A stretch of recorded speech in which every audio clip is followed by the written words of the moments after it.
Greetings. Hey, thanks for joining me here on the Business of Agriculture. It's me, Damian Mason, your host, that's going to take you through this wonderful experience we call a podcast. Hey, I'm going to talk to you today about tactics of the conflict industry and what we in agriculture must learn from the current protests. This is a topic that I'm sure a lot of people are afraid to take on, but it's something that's very important to me because I look at the protests going on that turned into riots, that turned into property destruction here in the United States, and I say, I've been seeing these exact same tactics for years and years employed by organizations that oppose agriculture. Okay, so we're going to be talking about that today, and you're going to probably have your eyes open up a little bit like, oh crap, I never quite thought of that. Oh wow, that's an interesting point. The Business of Agriculture is now also a video. It has been since January, as opposed to just audio. So you can listen to it wherever you get your audio podcasts. You know, SoundCloud is my preferred choice, iTunes, wherever you go, Stitcher. But you can also find it on YouTube. Just go on YouTube and type in my name, Damian Mason, and I'd love for you to subscribe to my YouTube channel. It's D Mason Comedy, and also subscribe to the YouTube channel, and then I'd like you to be listening to your stuff, watching the stuff there, and you can also check out the Do Business Better podcast. So this episode of the Business of Agriculture is brought to you by my good friends Harvest Profit. I have the script right here, but I'm going to go off script because I want to tell you about Nick Horeb. He's a guy. You can keep up with him on LinkedIn or Twitter or wherever you go with your social media. And check out Harvest Profit or LinkedIn.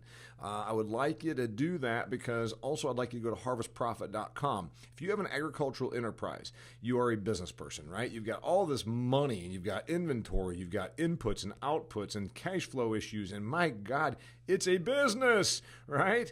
So you need the right software solution to help your agricultural enterprise be all that it can be. Obviously, he's trying to set up a product that companies, agricultural enterprises, can use to be profitable, hence the name Harvest Profit. Check it out. I'll even give you a 14-day free trial. Okay, and if you are watching this on YouTube, I'm going to apologize right now. I didn't put goop in my hair. Feeling a little off my game. I'm trying something new. Trying to go without goop on Sundays. And I'm going to be putting my farm hat on here when I get done recording this. So here's the point. We in agriculture have been fairly isolated and insulated, if you will, from all the riots and the protests that tend to be happening in urban and suburban areas, not exactly where we make food, right? But we've seen them. And there is a tremendous amount of similarity. In fact, it's completely identical of what organizations pushing social unrest and the tactics they use and how organizations that oppose our industry, agriculture, go to market, if you will. You know, if it was a business, you'd say how they go to market. Well, frankly, it is a business. And that is what I want to make sure we completely understand.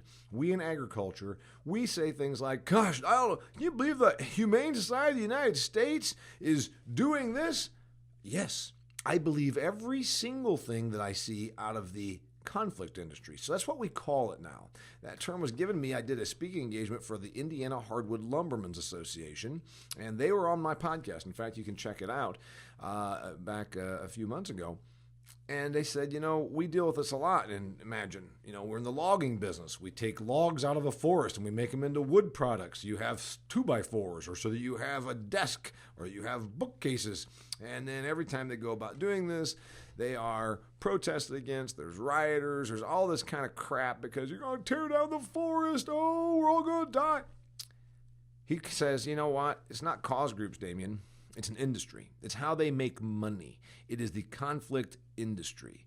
And that's when I really started putting in perspective. I'm like, yeah, I've always known that these groups are profitable, but it is indeed an industry. I cover this topic in my book, Food Fear. And I would like you to get this. This is the complete book about the business of food and agriculture. It's about all the stuff that's going on. And it also talks about a lot of things that you're seeing right now. And I have a couple of chapters in here. And one of them is taking a pitchfork to a gunfight, how bad we are in ag at fighting our detractors. And then I talk about humane, ethical, what the cause groups really want. Chapter right there. All right, here's what you need to understand. I'm not going to take a political stand necessarily, but I'm going to tell you what's happening. You look out at a landscape, you look at a media, and they're showing you imagery of these radicals are tearing down statues, right? Even Ulysses S. Grant, the general that defeated Confederacy, is somehow now being torn down because he's a racist. Everybody's a racist, right? Let me tell you how this works. These conflict industry groups have very simple playbook. It's very, very simple, but it works. It's kind of like the old football team. Hey, what are you going to do? We're going to hand it off to this running back, and he's going to run up the middle. That doesn't sound like a very advanced game plan. Oh, hell, if it works, it works. Shaquille O'Neal, his game plan was pretty simple. Get the ball to him down the paint. He'd take one step, turn around, and dunk it. Didn't have a whole lot of plays. That was pretty much it, but very effective. The playbook that these cause groups, these conflict industry organizations use is extremely simplistic, but it works because it applies on human emotion. That's why it works. All right, so let me talk to you, for instance, about some of these groups. Let's talk about the ones that we deal with here in the business of agriculture.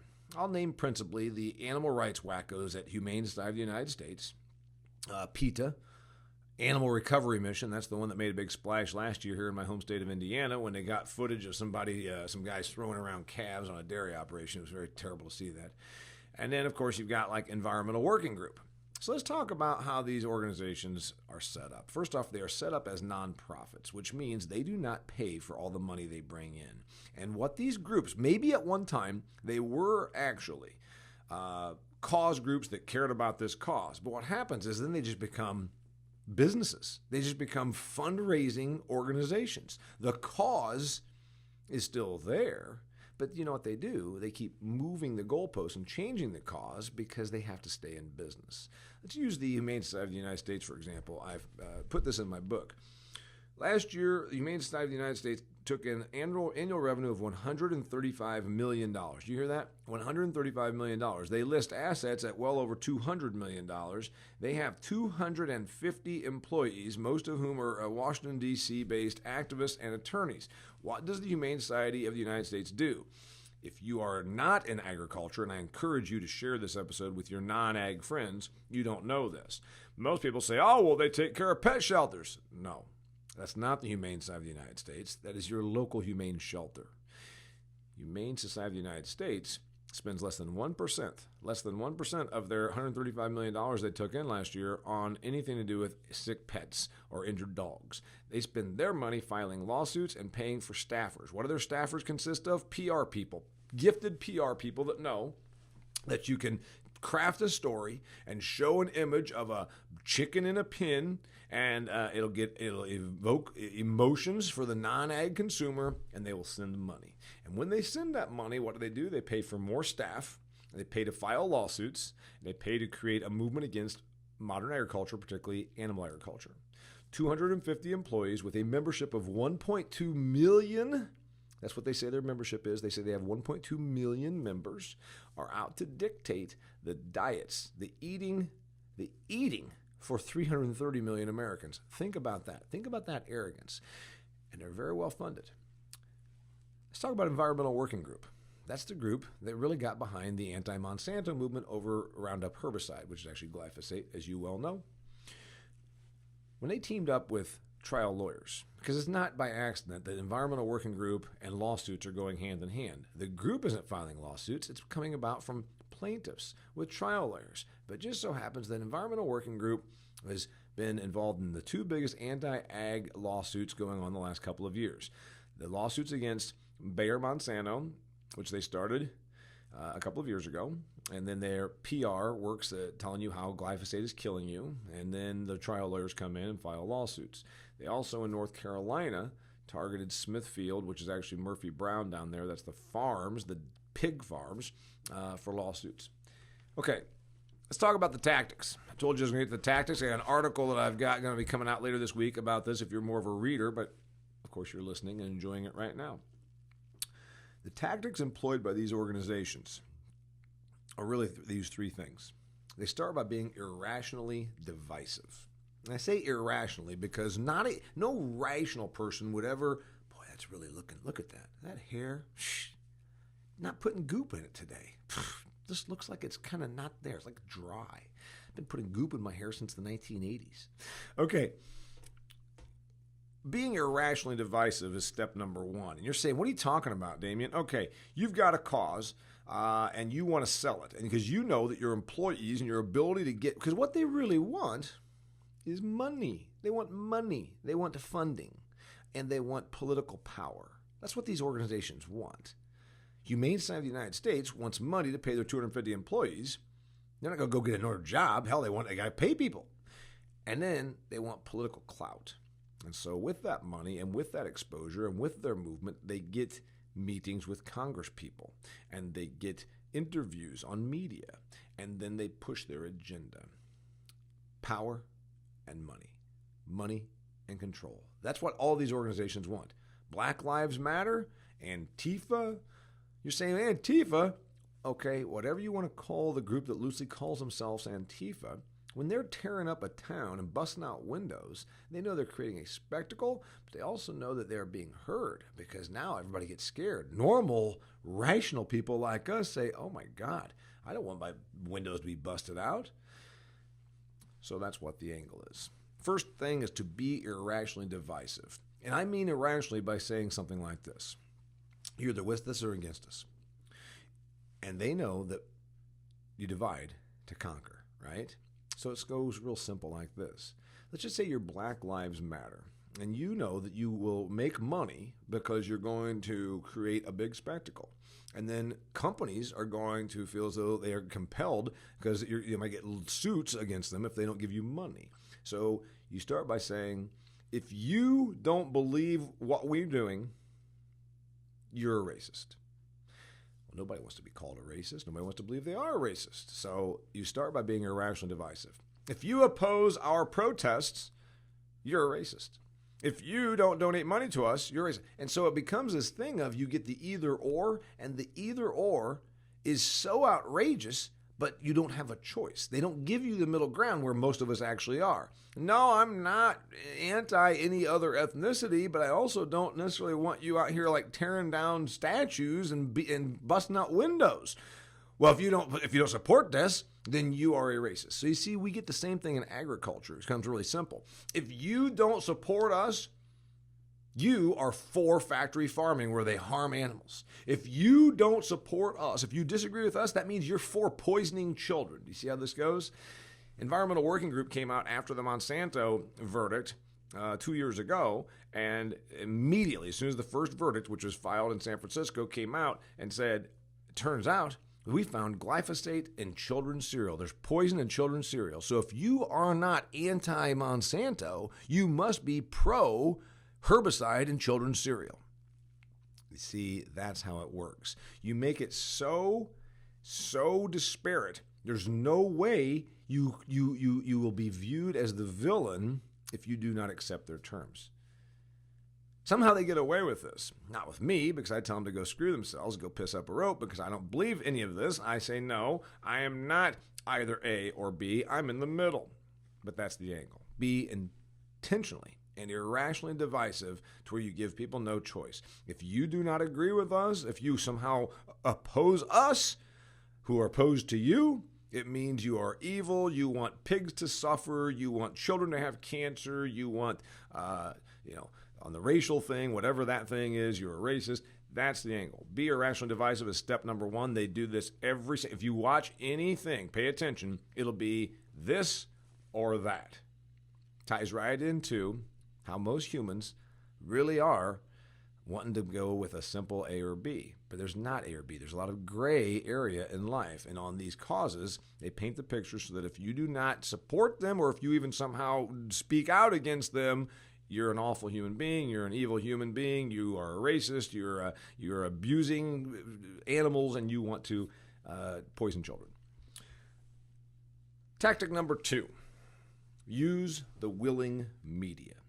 Ladies and gentlemen, the media is not the news, and the news is not the media. Please understand that, and don't pretend it's only the way it is now. It's been this way forever. We have more of it now. CNN, MSNBC, 24/7 news cycle. Do not ever believe that the news is actually what the media is putting out there. The media are large multinational corporations in many cases. They have shareholders that want to get a return. The media is a selling forum. The media is a selling forum to sell advertisement. To get advertisements, you have to get eyeballs. You have to have people tuning in, dialing in, clicking. How do you do that? You put out sensational stories that the people will tune into. Fear and conflict. Those are the two basics of humans. You know what? Humans are gossipy. They like to talk about money, sex, that kind of thing, other people's business. But when it comes to their media, you know what they love? Fear and conflict. I tell you, I wrote a book called Food Fear, speaking of fear. It's also time for me to remind you that this podcast, this episode of The Business of Agriculture, is brought to you by Nick Horeb and my friends over there in Fargo at Harvest Profit. You can check out harvestprofit.com. It's a software solution for your agricultural enterprise so you can manage your numbers and make yourself more profitable. You're beyond just scratching down stuff on a seed corn notepad in the glove compartment of your truck, right? So it's time to get the right software to make your business thrive. Nick and the people at Harvest Profit operate from Fargo, but it doesn't matter where they are because you can use their product no matter where you are. They're in 24 states and 6 provinces, or maybe I got that wrong. It might be 26 states and 4 provinces. Step it up, Canada. Step it up, Canada. We need a couple more provinces for my friends at Harvest Profit. Okay, the second one is use a willing media. The media wants to put out stuff that is going to get eyeballs. And if you are a cause group, you have the perfect solution for them because you're selling fear and you're selling outrage and a spectacle. And that is what these groups have learned to do. There's a reason PETA, People for the Ethical Treatment of Animals, will show up in the downtown Indianapolis, let's say, and they'll have a chick with no clothes on in a cage. It's a big spectacle, right? Got some girl in no clothes in a cage. What the hell? But you know what? The media shows up because it creates a stir. And they know that your eyeballs will be tuned in because it's the sideshow. And what happens? Then the people that are already their base, because that's the other part of this, you've got to always understand that they have a base. You're not going to be a member of PETA. Damian Mason's not going to be a member of PETA. But there are people that have given them money, that fell for their gimmickry once before, and by golly, it's been 2 years since I donated to PETA, but they're down there and they're working so hard, and look at that, there's a naked girl in a cage, and they're saying that they're going to keep factory farms from coming to Indiana. I've got to donate. That's the angle. That's how this thing works. So, using the willing media, and we in agriculture out here, unfortunately, not being so good with the media because they don't come out here and say, oh, here's a story about these farmers are really doing a great job. They're conserving more than they ever have, using less resources to produce this many calories than we've ever used. We are doing a better job for our soil. We're protecting our streams. Oh, but that's not a story. Story has to be that this guy over here had an employee that threw a calf around and we caught it on video. That's a story. Fear and outrage, right? Conflict, it gets eyeballs. So the conflict industry has learned very effectively to use a willing media. Now, it doesn't hurt that many of these causes lean left and much of the media leans left. You can get mad at me all you want, say I'm making a political statement, but it's not a lie. Do your research.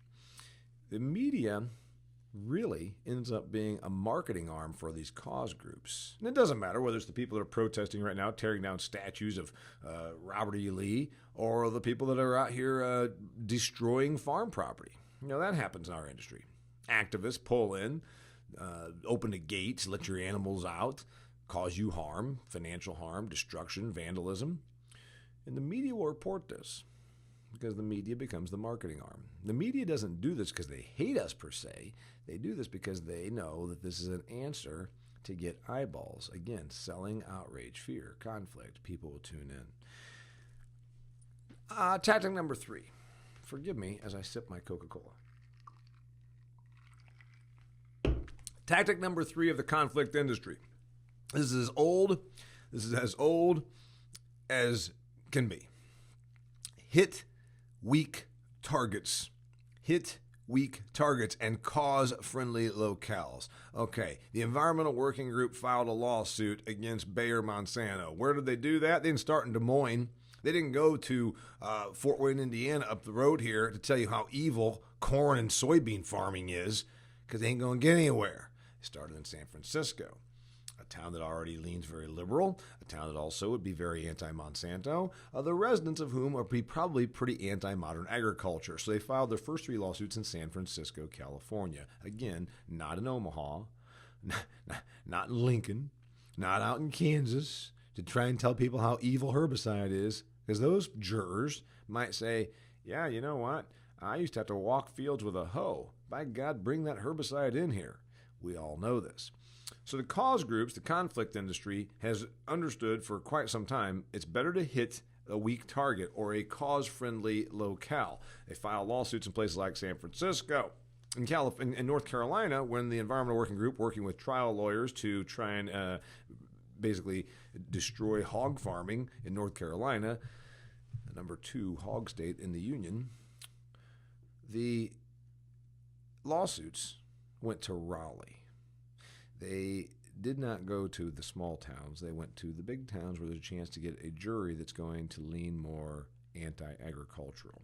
They hit soft targets. They hit weak targets. They go to cause. The causes go to the towns and the locales that are going to be more friendly to them. When the Humane Society of the United States wanted to start legislation against using farrowing crates, they went to Arizona. I know a little bit about this because I have an Arizona house. And you know what? Arizona does not have hog farms. So you can pass legislation that nobody cares about in Arizona because there's like 40 pigs in the whole damn state. But they didn't go to Iowa or Minnesota or where we actually produce hogs because they knew they'd get such a fervor. And then the idea is they start in this locale and then parade their success around to the rest of the country and say, look at what happened in Arizona. If the good people of Arizona outlawed pig farrowing crates or gestation crates, you know what you should do? You should do the same thing. So they start in the friendly locale that's friendly to their cause or that there's no opposition. It's a weak target, and then they extrapolate. That is tactic number 3 of the conflict industry. So I've seen this, for instance, you're seeing it also. Great example. Some socialist radicals and misguided young people have overtaken now several square blocks in Seattle. As I record this, there are several square blocks that is called CHOP. It was called Chaz first. The Capitol Hill Autonomous Zone is now the Capitol Hill Occupied Property or some damn thing. Oppressed people. I don't know. It stands for CHOP. It says CHOP. There's a reason that is not happening in Huntington, Indiana, my factory and farm town. The law enforcement in Seattle has not been dispatched. They were told not to go in there. The mayor leans very much with these radical socialist agenda. So the governor of Washington does as well. There's a reason that this is happening in places like Washington State. There's a reason that statues are being toppled in Portland, Oregon, but not necessarily in, shall we say, Morrow, Oregon, where I have done a speaking engagement for wheat people, because the activists know that they're going to be run out on a rail if they go to the wrong place. Now you understand. Tactics number 1, 2, and 3 of the conflict industry and what we see in agriculture. Now you're saying, Damian, what should we do about this? Well, first off, we in agriculture need to expose these organizations for what they are. We do a terrible job of fighting. We also do a terrible job of exposing. We always say things like, we've got to educate the consumer. All right, you want to educate the consumer? Educate the consumer right now that the Humane Society and PETA and Environmental Working Group are really just fundraising organizations. That's all they are. They're nonprofit. They don't pay any taxes on all the money they take in. All they are is fundraising organizations that are there. They exist to take fundraising monies, not pay taxes, and then push an agenda which really seeks to have political control and make more money. That's what they are. We in ag do a terrible job of explaining that. We should go to that well every single day. Every single day, the organizations that we have in this industry should do that. Farm Bureau should do that. The Corn Growers Association do that. The Soybean Growers, the Pork Federation. Every organization in agriculture should start by saying, let's just make sure that you all understand the Humane Society of the United States, the Environmental Working Group, PETA, ARM, there's a bunch of them. They are fundraising organizations that do not pay taxes on all the money they take in, and all they really do is hire more people to raise more money and to try and gain political clout. That's step number one. Step number two, understanding their tactics. That's why I recorded this podcast, so you would understand their tactics. I've been studying this for quite some time. It's a very, very simple playbook, right? You start by being intentionally and irrationally divisive. If you don't agree with me, you're a racist. If you don't agree with me that I want to shut down chicken farms, it means that you are for the death and handicapping and harming and physically harming animals. If you don't agree with me, it means you want to poison children. You start with this bold, ridiculous, irrational, divisive position, and then you make it so that others are scared to not join you, or to even voice any concern against you. That's what the problem is. Nobody in our industry, they think we shouldn't, we should just leave that alone. I don't know. No, we shouldn't. We should punch them in the face. We should be more in their face. There's another thing about this also. These organizations have gotten so good at being intentionally divisive and then so good at gaining political clout that now they do a thing where they threaten to boycott you. They don't just try to harm your business legislatively and by carrying signs. They try then to organize a boycott of our products. Protesters for these animal rights wackos will go into a grocery store and stand in front of the milk counter, or in front of the milk coolers, and in some suburban housewife just trying to go in and pick up milk for her family, they shout her down. Well, she ain't going to buy milk there. That's intentionally divisive. It's actually disruptive and illegal. But we allow it to happen. Tactic number one, irrational divisiveness. Tactic number two, use a willing media. The media loves conflict and fear. The media will push outrage because that's what they are selling. You see, this is a business of outrage, and the media does a very job being their willful bidder, free advertisement essentially for the cause. And then C, as I said, that's the big one. They don't go to your backyard necessarily. Now they'll go out and protest your chicken barn, but they're not going to push for legislation against poultry in a place that's a huge poultry producer. Although they did do that to California because, again, you've got a target-friendly environment, a cause-friendly environment. This is a business. That's the thing that we must understand. And whether it's Black Lives Matter or Environmental Working Group, their business model is very simple. You create the outrage, you hire staff, and the staff then uses willfully volunteering people to come out there. When you think about it, there'll be thousands of people at some of these outrageous protests, and they're not being paid. Now, some of them are, but you use them, as Lyndon called them, the useful idiots. Think about this. You're out there, you're Humane Society of the United States, you're 250 employees, you're making money, you just keep putting this thing out there that gets your base stirred up, and you keep them stirred up, and you tell them they're accomplishing something great. You tell them they've done something good, and then they'll keep coming back because it's their cause. So you see, cause groups have the members that are cause-oriented, but the organizers want two things, and don't ever forget it. They want fundraising, which means money, and they want power. That's it. Don't ever think the cause is as pure as the cause. The cause needs the cause because that's their business. Just like your business is farming or selling seed or whatever it is you do within the business of agriculture, their business, the way they wake up every morning and think about it is they have to go out and make money and seize power, and that is what the conflict industry is. It's an industry. I'm Damian Mason. Thank you for tuning in. I would like you to pick up my book if you have not done so. You can buy it as an audio book, as an ebook, or as a hardcover, and I have 2 chapters devoted to this very topic in there. I thought it was a very timely time to discuss this because of what's going on. Statues being toppled, vast demands being made. We need more laws. We need more regulation. We need more. Doesn't it sound a lot like what's going on? Look at California agriculture. It's the same thing. Pit the two sides against one another. If you're not with me, that means that you want animals to go extinct because you're going to give money to farmers instead of letting that water go down the river like it used to for the salmon or whatever the fish is, whatever the cause is. If you're not with me, it means that you want children to die. It's always the same outrageous claim. We should, in the business of agriculture, call these people out for their bullshit.